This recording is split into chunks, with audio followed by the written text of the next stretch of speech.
Welcome to the Team Engagement Podcast, where leaders of teams share their insights. We discuss 6 questions in 9 minutes because leaders know how to be concise. Let's go ahead and get started with our guest today. The first question, in a few sentences, let us know who you are and what you do. Thank you. It's great to be here. My name is David Hershfield. I am a managing partner of a consulting firm called Hershfield Consulting LLC. We are a group of about 100 people. I have a managing partner who is my business partner, and we essentially help businesses perform better in all different segments. We focus primarily on technology or IT, as well as true management consulting, and we do some product management and M&A work. Our services are primarily advisory, assessment, and then we do some operational services where we help augment teams and do some, interim staffing and things of that nature, fractional leadership, et cetera. And then we have a whole M&A practice as well. We do a lot of M&A work. We are a global company. We have people all over the world, and we have been in business since 2013. So that's fantastic. You have covered a lot of ground and do a lot of great things. Good for you. Yeah, thank you. Question number 2, what's the best thing about working with a team? I think the best thing about working with a team is when you're able to leverage the strengths of each team member to get a great outcome. And that's one of the things that both my managing partner, my business partner, and I both, really believe in. We have a wonderful collection of people who come across from all different kinds of disciplines and backgrounds and experiences. And when you can identify what their strengths are and position them inside of the team, so you've got all the areas covered with people who are strong in all the areas that you need, it's a thing of beauty to behold on any engagement. And that's seeing that to me is almost like watching a school of fish or a flock of geese flying in perfect unison. That's how it feels. I like that. It's a great description, a great visual of having that unity and that harmony of everybody working within their strengths. And that kind of leads to the next question. I hear from a lot of other leaders that it can be a challenge to get team members engaged. Tell us your thoughts. Well, it's interesting. I over the years have had the good fortune of learning from some really outstanding leaders working at companies like Adobe and PayPal, and learned a lot from them. And one of the things I learned is that when you can understand what drives somebody, what's their motivation, you talk with them, whether it's they want to elevate their career or they just love a certain type of work, and you really help them grow, you gain a level um, of engagement from them that I think you can create, you can take with you and they can take with them. It's actually one of the hallmarks of our business, because those 100 people are all people that have either worked with us or for us in other jobs, and they know what it's like to work with us. So they want to do that over and over again. And that's because we take an active interest in them and their careers and what they're best at doing. And we really manage them with a light touch. We provide them support. We don't micromanage unless they ask us to, or they need help. But it's I think getting the engagement is more about helping to pull people on to be engaged, helping to pull people into the conversation in a way that they feel as though you've got their back. And that's how we really get to it. Maybe not the most obvious answer for many people, but it is something that's worked for us over and over again. I think that's a great comment. I really like that a lot, because it really is effective to understand why people are doing what they're doing and to help them really connect that every day with what they're doing. So I love that comment. I think it's great. Great. What other piece of advice do you have for leaders of teams?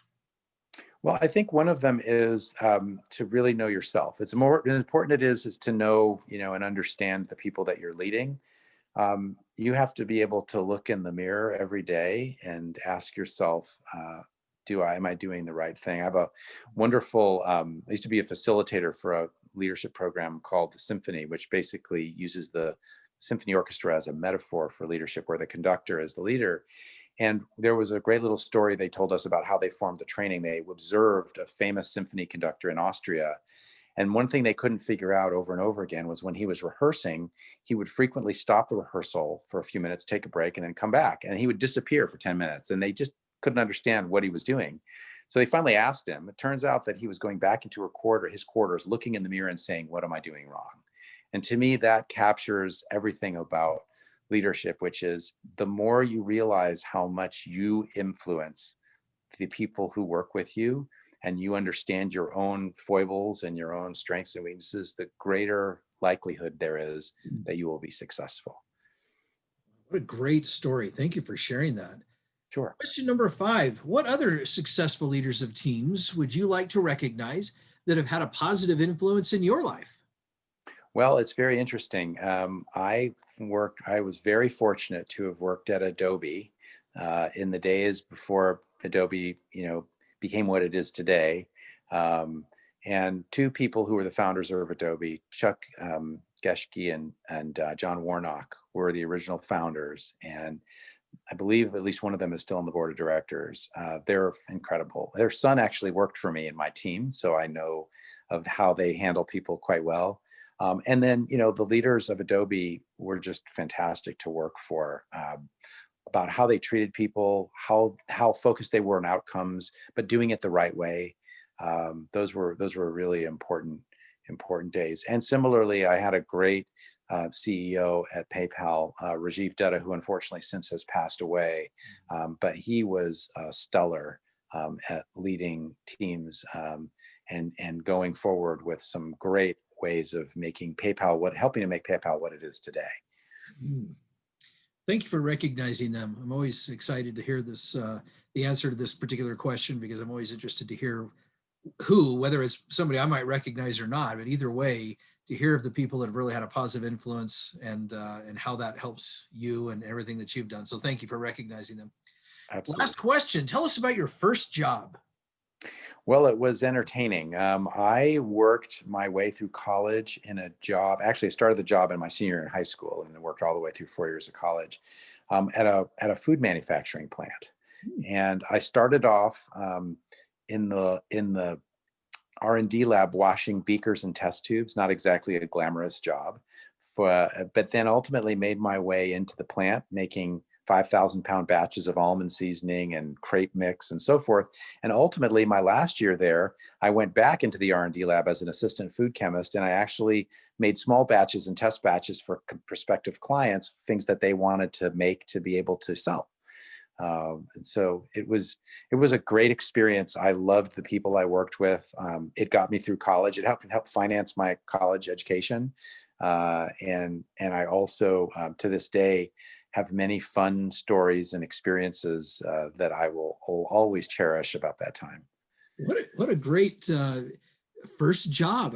That's a new one for me. As many of these as I've done, that's a new one. So I really like that. Thanks for sharing Yeah, that. And you David, bet. thank you so much for being on the podcast. How can people find you? They can reach me through our website, hirschfieldconsulting.com. They can also send me an email, david@hirschfieldconsulting.com, and look forward to being able to talk to people. I really love meeting people, and you never know where things lead. We've had so many very interesting bits of work. Even when it doesn't result in work, it's always nice to get to know some others, and we've learned that lesson over the years. So it's be lovely to talk to anybody who's interested in reaching out.